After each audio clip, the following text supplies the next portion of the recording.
Friends, இன்றைக்கி நம்மளோட சேனலில் ரொம்ப டேஸ்டியான ஹெல்த்தியான கருப்பு உளுந்தை வச்சு இனிப்பாக ஒரு கஞ்சி எப்படி பண்ணலாம் அப்படிங்கிறதான் பார்க்க போகிறோம். கருப்பு உளுந்தில் பார்த்திங்கன்னா நிறைய சத்துக்கள் இருக்குங்க. எலும்புகளுக்கு, செரிமானத்துக்கு எல்லாத்துக்குமே இந்த உளுந்து நல்லது. அதுவும் இல்லாமல் இது ரொம்ப குளிர்ச்சியானது.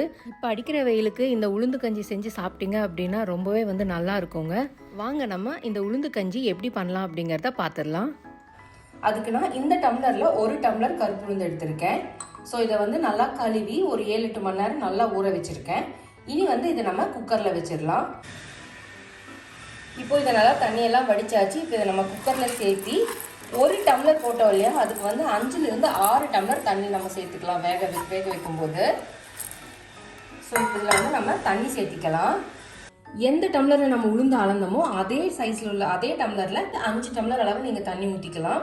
ஏன்னா நமக்கு இது கொஞ்சம் ரொம்ப கெட்டியாக இருக்கக்கூடாது, செமி கிரேவி மாதிரி தான் இருக்கணும் இது சாப்பிட்றப்போ. ஸோ இப்போ நான் 5 டம்ளர் தண்ணி அளந்து வச்சுருக்கேன். இப்போ நம்ம அந்த தண்ணியை இதில் சேர்த்திக்கலாம்.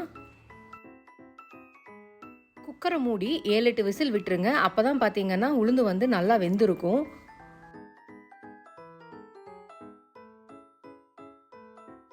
இப்போ பார்த்தீங்கன்னா வீச்செல்லாம் நல்லா போயிடுச்சு. இப்போ நம்ம ஓப்பன் பண்ணி பார்க்கலாம். எல்லாமே நமக்கு நல்லா வெந்திருக்கு, நல்லா சாஃப்டாக இருக்குது. இப்போது ஒரு மத்து வச்சு இதை நம்ம களைஞ்சிடலாம். ஸோ இப்போது நமக்கு நல்லா ஸ்மாஷ் ஆகிடும். இது இந்த மாதிரி நல்லா 1-2 நல்லா மசிச்சு விட்டுருங்க. இன்னும் நல்லா கூட பண்ணலாம். எனக்கு ஆனால் இப்படி பாதி மசிஞ்சிருந்தால் தான் பிடிக்கும்.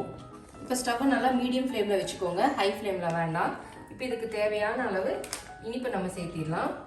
எந்த டம்ளரில் எடுத்தோமோ அதே டம்ளரில் 3/4 டம்ளர் அளவை கருப்பட்டி சேர்த்திக்கிறேன்.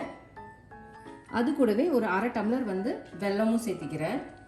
ஸோ இது உங்கள் விருப்பம் தான். நீங்கள் உங்களுக்கு எவ்வளோ இனிப்பு வேணுமோ அந்த அளவுக்கு நீங்கள் சேர்த்திக்கோங்க. இது சிம்லேயே வச்சு நம்ம இந்த வெல்லம் கருப்பட்டியெல்லாம் நல்லா கரையிற வரைக்கும் மிக்ஸ் பண்ணி விட்டுருவோம். இது கூடவே நம்ம ஒரு சிட்டிகை அளவு உப்பு சேர்த்திக்கலாம். சேர்த்து நல்லா மிக்ஸ் பண்ணி விட்டுருங்க.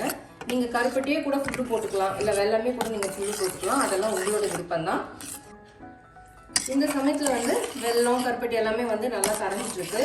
இப்போ நான் தேங்காய் ஒரு 1/4 கப் சேர்த்திக்கிறேன். இது கூடவே இதுவும் ஒரு நல்ல டேஸ்ட்டை கொடுக்கும். அவ்வளோதான், நம்மளோட உளுந்து கஞ்சி சூப்பராக ரெடி ஆயிடுச்சு. பாருங்கள் எவ்வளோ நல்லா இருக்குது அப்படின்னு. இது நீங்கள் திக்காக வேணும்னா கொஞ்சம் கூட தண்ணி கம்மியாக சேர்த்திக்கோங்க. எனக்கு இந்த கன்சிஸ்டன்சியில் இருந்தால் தான் பிடிக்கும். இது கூட கொஞ்சமாக நம்ம நல்லெண்ணெய் சேர்த்திக்கலாம். இந்த சத்தான டேஸ்டியான இனிப்பு உளுந்து கஞ்சியை கண்டிப்பாக உங்கள் வீட்டில் இருக்கிறவங்களுக்கு செஞ்சு கொடுங்க. எல்லாருக்குமே ரொம்ப பிடிக்கும். இந்த வீடியோ உங்களுக்கு பிடிச்சிருந்ததுன்னா மறக்காமல் சப்ஸ்கிரைப் பண்ணுங்கள், லைக் பண்ணுங்கள், ஷேர் பண்ணுங்கள். தேங்க்ஸ் ஃபார் வாட்சிங். பாய்.